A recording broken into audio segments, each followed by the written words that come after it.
चला पहा प्रश्न बघा 35वा. कलम 17 कशाशी संदर्भात आहे. कलम 17 कशाच्या संदर्भात आहे तर अस्पृश्यताच्या संदर्भामध्ये आपल्याला कलम नंबर 17 हे असलेलं दिसून येतं. कलम नंबर 14 हे काय आहे तर कायद्यापुढे समानता. कलम नंबर 14 नुसार आपल्याला कायद्यापुढे समानता असलेली दिसून येते. कलम नंबर 15 हे भेदभाव करण्यास मनाई आहे. तर कलम 15 नुसार भेदभाव करण्यास मनाई असलेली आपल्याला या ठिकाणी दिसून येते. कलम नंबर 21 जीवित व व्यक्ती स्वातंत्र्याचे संरक्षण करणे. कलम नंबर 21 हे जीवित व व्यक्तिगत स्वातंत्र्याचे संरक्षण करण्याच्या संदर्भामध्ये कलम नंबर 21 हे आपल्याला दिसून येतं. 21 ए कलम 21 ए शिक्षणाचा हक्क देण्यात आलेला आहे. कलम नंबर 21 ए अनुसार आपल्याला शिक्षणाचा हक्क देण्यात आलेला आहे. कलम नंबर 24 आहे बाल कामगारांना मनाई करण्यात आलेली आहे. कलम नंबर 24 नुसार बाल कामगार ठेवण्यास मनाई करण्यात आलेली आहे. त्यानंतर कलम नंबर 25 धर्म आचरणाचे स्वातंत्र्य. कलम नंबर 25 यानुसार आपल्याला धर्म स्वातंत्र्य देण्यात आलेलं आहे. यानंतरचा प्रश्न आहे समवर्त सूची. समवर्त सूची कोणत्या देशाच्या घटनेतून घेण्यात आलेली आहे तर समवर्त सूची कोणत्या देशाच्या घटनेतून घेण्यात आलेली आहे तर ऑस्ट्रेलिया यांच्या देशामधून ऑस्ट्रेलिया या देशाच्या राज्यघटनेमधून आपल्याला समवर्ती सूची ही घेण्यात आलेली आहे. ऑस्ट्रेलिया या देशामध्ये USA कडून म्हणजेच अमेरिकेकडून काय घेतलं आहे तर मूलभूत हक्क आणि उपराष्ट्रपती पद हे आपण अमेरिकेच्या राज्यघटनेतून आपण मूलभूत हक्क व उपराष्ट्रपती पद हे घेतलेलं आहे. तर आयरिश घटनामधून काय घेतलेलं आहे तर मार्गदर्शक तत्व आपण आयरिश या घटना समितीमधून घेण्यात आलेलं आहे. तर ऑस्ट्रेलियाच्या घटनेमधून काय घेतलेलं आहे तर ऑस्ट्रेलियाच्या घटनेमधून आपण समवर्ती सूची घेतलेली आहे. संसदीय दोन्ही सभागृहाचे संयुक्त बैठक बोलवण्याचे अधिवेशन हेही आपण ऑस्ट्रेलियाच्या घटनेमधटनेमधून घेतलेलं आहे. समवर्ती सूची व दोन्ही सभागृहाचे एकत्र बैठक बोलवण्याचे अधिकार हे आपण ऑस्ट्रेलियाच्या घटनेमधून घेतलेले आहे. त्यानंतर आहे फ्रान्सची घटना. फ्रान्सच्या घटनेमधून आपण काय घेतलं आहे तर गणराज्य आणि प्रस्ताविकेतले स्वातंत्र्य समता आणि बंधुता हे आदर्श तत्व आपण फ्रान्सच्या राज्यघटनेमधून घेतलेलं आहे. तर गणतंत्र प्रस्ताविकेमधील स्वातंत्र्य समता आणि बंधुता हे आदर्श मूल्य आपण फ्रान्सच्या राज्यघटनेमधून घेतलेले आहे. त्याचबरोबर दक्षिण आफ्रिकेच्या घटनेमधून काय घेतलेलं आहे तर घटना दुरुस्ती पद्धती. आपण जी काही घटना दुरुस्ती करत असतो ती घटना दुरुस्ती आपण कोणाकडून घेतलेली आहे तर दक्षिण आफ्रिकेच्या घटनेमधून आपण घटना दुरुस्ती ही पद्धती घेतलेली आहे. तर सोव्हिएत रशियाच्या घटना समितीमधून काय घेतलेलं आहे तर मूलभूत कर्तव्य घेतलेले आहे. त्याचबरोबरच प्रस्तावनेमधील सामाजिक आर्थिक व राजकीय न्याय हे आदर्श आपण घेतलेले दिसून येतात. मूलभूत कर्तव्य व प्रस्तावनेमधील सामाजिक आर्थिक व राजकीय न्याय आपण हे रशियाच्या घटनेमधून घेतलेलं आहे.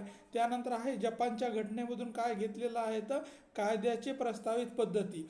कायद्याने प्रस्थापित पद्धती म्हणजे कायद्याने सर्व घटना ही आपल्याला दिसून येते. ही आपण जपानच्या घटनेकडून घेतलं आहे. आणि जर्मन यांच्याकडून काय घेतलेलं आहे तर आणीबाणी दरम्यान मूलभूत हक्क स्थगित करणे. आणीबाणीच्या काळामध्ये मूलभूत काय जे अधिकार देण्यात आलेले होते त्याच्यावर स्थगिती आणणे आपण हे जर्मनच्या घटनेमधून घेतलेला आपल्याला दिसून येतो. यानंतरचा प्रश्न आहे नाबार्डची स्थापना कोणत्या समितीच्या शिफारशीनुसार करण्यात आलेली आहे तर नाबार्डची स्थापना कोणत्या समितीनुसार करण्यात आलेली आहे तर श्री बी शिवाराम समिती आपल्याला CBV शिवाराम समिती ही 1979 मध्ये आपण नाबार्डची स्थापना केलेली दिसून येते. ग्रामीण व कृषी व ग्रामीण विकासासाठी संस्थात्मक पतसंस्थेची आढावा समिती च्या संदर्भामध्ये ही संस्था आपल्याला दिसून येते. शिवरमन आपल्याला ही श्री समितीस नेमण्यात आली होती. आणि नाबार्डची स्थापना कधी केली होती तर 12 जुलै 1882 मध्ये नाबार्ड या संस्थेची स्थापना आपल्याला झालेली दिसून येते. आणि ही नाबार्ड ही संस्था जी काय आहे तर ही कृषी आणि ग्रामीण विकासाच्या संदर्भामध्ये काम करताना दिसून येते. ही एक प्रकारची आपल्याला बँक असलेली या ठिकाणी सांगता येईल.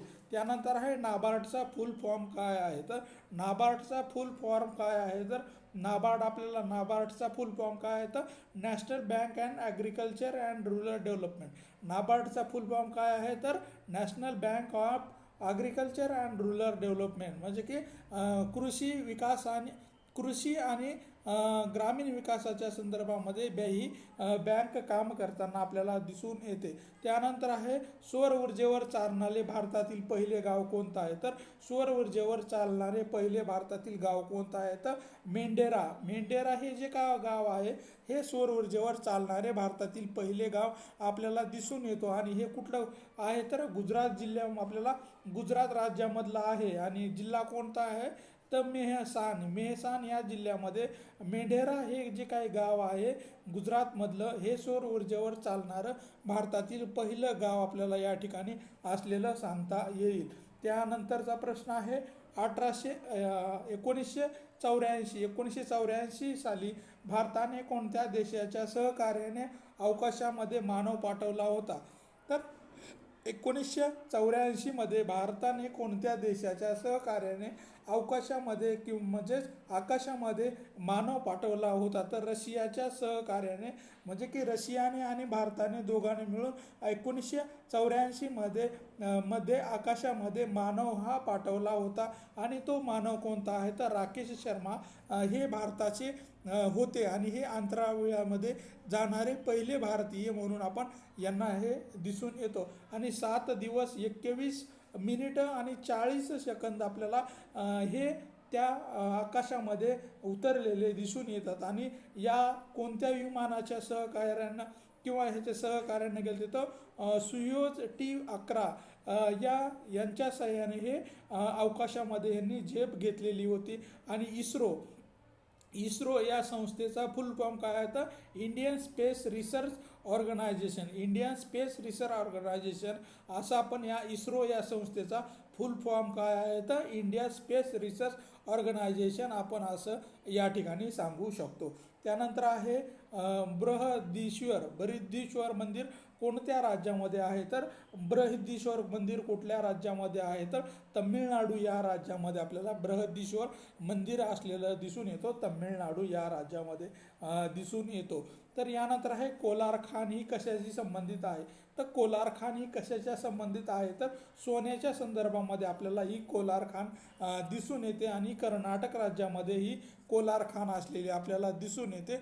या खाणीमध्ये मोठ्या प्रमाणामध्ये सोने निघताना आपल्याला दिसून येतो. आणि ही कर्नाटक या राज्यामध्ये असलेली आपल्याला दिसून येते. कोलार गोल्ड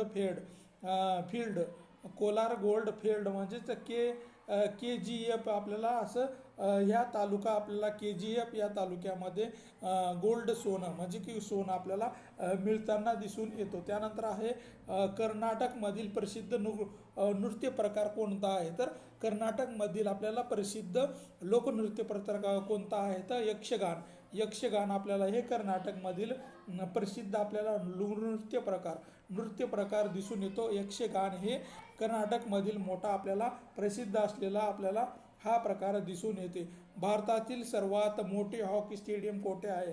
भारतातील सर्वात मोठे हॉकी स्टेडियम कोठे आहे तर Birsa Munda international hockey stadium आपल्याला